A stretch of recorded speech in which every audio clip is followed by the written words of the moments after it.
Attention, calling out to all humankind. You think you thought, what? We all have exactly one choice. Soldier up or lose forever. Now, if you're confused in any way, then listen to the truth and hear the understanding of what I'm about to say. Whether or not anyone likes it, there is and has been a very real and active spiritual war for every human soul ever, raging since time began, and it will end only when time ends. Bet your very life and eternal soul that God and the enemy, say devil if you want, are not kicking back, being bored, waiting for Armageddon. Neither God's good nor Lucifer's selfish evil are ever asleep. We need rest because we are physical. Nothing spiritual ever rests. The enemy of God and us declared war long before we even existed. And we are nothing more than a means to an end, in the opinion of Lucifer and his miscreant fallen angel cohorts. All we are to them is a way they see to hurt God's heart. The enemy and his forces war for the destruction of human souls. Every human soul they destroy by getting us to destroy our souls ourselves hurts God's heart.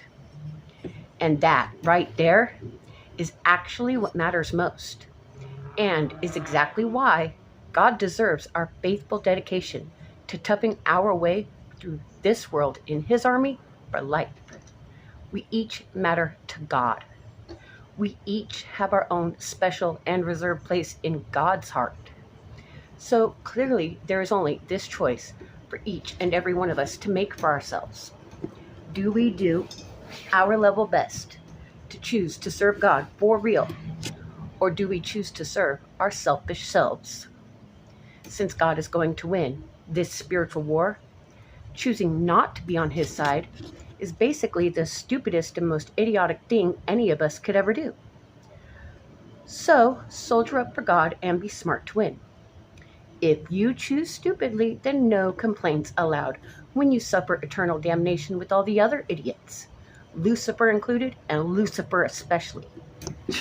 Don't buy the lie, humankind. The truth is that God is the king of all, period.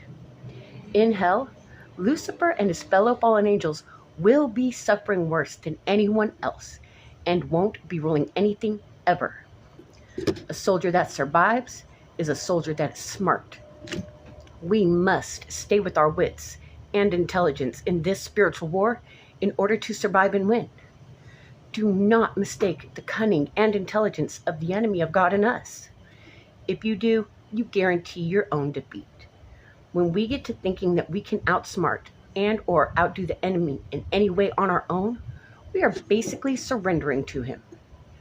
Give this creature credit that is reasonable for someone who has done what he has done. This spiritual being convinced one out of every 3 angels to declare war on God in support of him.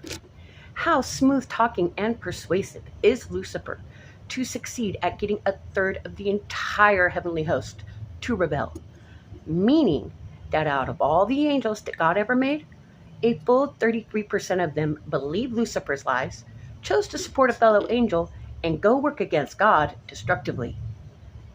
He talked angels in heaven to war against God. Who can do that? Be real or fall, humankind, and through no one's fault except your own. Only God is smarter than Lucifer. Only God is more powerful than Lucifer. And only God can defeat Lucifer. We are no match for the enemy of God and us, unless we have God backing us. When we choose to turn our backs on God, we are separating ourselves from him spiritually, and slowly but surely destroying our very souls. In this spiritual war that we are all in, choosing to turn away from God is called defecting to the enemy side. And what kind of imbecile chooses the losing side ahead of time?